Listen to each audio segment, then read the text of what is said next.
They're like these economic earthquakes that can just reshape our entire world in a matter of months. But what if we could actually see them coming?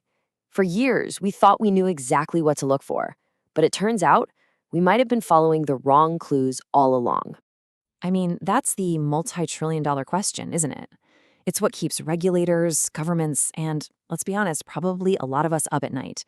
Is there some single, reliable red flag? A clear signal that tells us, hey, the whole system is about to break? For the longest time, the consensus pointed to one obvious villain. But as we're about to see, a fresh look at the evidence reveals a pretty surprising plot twist in this whole economic detective story. All right, so the number one suspect has pretty much always been credit. More specifically, just way too much of it, way too fast. And the idea is simple, right? A huge boom in lending makes the whole economy fragile, and that just sets it up for a devastating bust. And look, this isn't just a hunch. This view is backed by some really influential research from places like the Bank for International Settlements. They found that these long, sustained credit booms are the classic prelude to disaster. For years, this has been the absolute cornerstone of financial regulation. So, to track this prime suspect, regulators developed a tool, the credit to GDP gap. You can think of it like a fever thermometer for the economy's debt levels. When that gap gets too wide, alarm bells start going off. But how do we know if it's the right alarm bell? To really test a theory like this, you've got to do more than just look at the suspect. You have to interrogate the data. And economists, well, they have a pretty sophisticated toolkit for doing just that, for finding those faint signals that pop up right before a crisis. So their investigation really breaks down into three key questions. First, how does trouble spread, like a virus, from one part of the market to another? Second, what's the market's mood? How nervous are investors? And finally, can they boil it all down to one crucial number, the probability of a crash? For that first question, they use something called co-movement models. Just think of these like a financial MRI. They show how a single shock, let's say a sudden spike in global financial stress, ripples through the entire economy, affecting everything from GDP to interest rates. Okay, and to gauge that market panic, they use volatility models. These act just like a heart rate monitor for the markets. They track volatility, watching for those rapid, erratic spikes that often signal there's a lot of fear and instability building up. And finally, to get that clear risk score, they turn to prediction models. These are kind of like a diagnostic blood test. They take in all the key variables, credit, asset prices, you name it, and they spit out a single probability. What are the chances of a crisis hitting in the next year? So, with this powerful toolkit at their disposal, economists decided to go back and re-examine that prime suspect, that huge mountain of debt. And what they found? Well, it changes pretty much everything we thought we knew. This new evidence comes from a massive 2021 study by the International Monetary Fund. Researchers dug into data from 59 different economies, basically putting all the old theories on trial with a fresh set of eyes. And here is the bombshell. For developed countries, that classic red flag, the big credit boom, wasn't actually the most reliable predictor.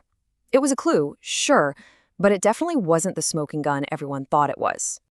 Okay, now this is where it gets really fascinating.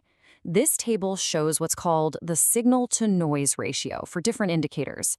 Basically, how good are they at predicting a crisis a year out? Now follow me down the list. See bank credit at the bottom? It has a really low score, around 0.5. But look at the top.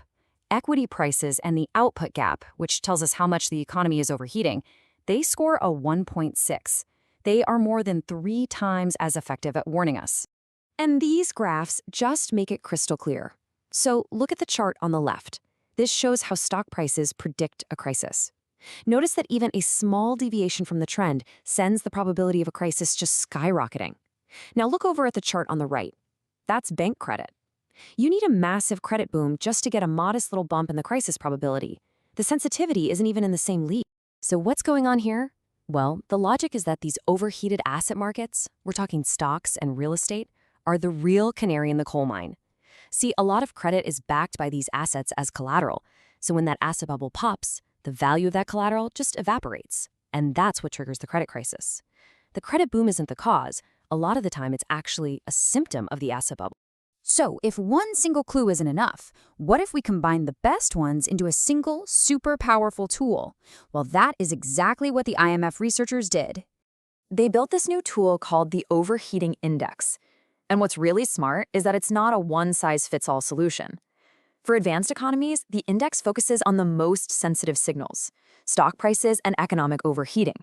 But for emerging markets where traditional bank lending is still more central, things like property prices and that credit gap still play a much, much bigger role. So what about the results? They are stunning. This new combined index, tailored to the specific type of economy, successfully flags up to 80% of crises 1 year before they happen. That is a massive improvement in our ability to see what's coming. And hey, this isn't just a theory. The index, when they applied it backwards in time, identified the warning signs before some of the biggest financial meltdowns in recent history. We're talking the Nordic crisis, the Asian crisis, and yep, it saw the warning signs flashing red in countries like the US, the UK, and Ireland right before 2008. So, after re-examining all the evidence, after all of this detective work, what is the final verdict in our economic investigation? Okay, here's the crucial takeaway. Focusing only on credit growth is like a detective staring at a single footprint while the getaway car is speeding down the road. The real story, the real flashing warning light, isn't just about debt. It's about the soaring, unsustainable prices of the assets that debt is built on. So at the end of the day, predicting the future isn't about finding some secret indicator. It's about building a better dashboard, about knowing which signals actually carry the most weight. Which, of course, brings us to today. With this new understanding, what are the vital signs you'll be keeping an eye on?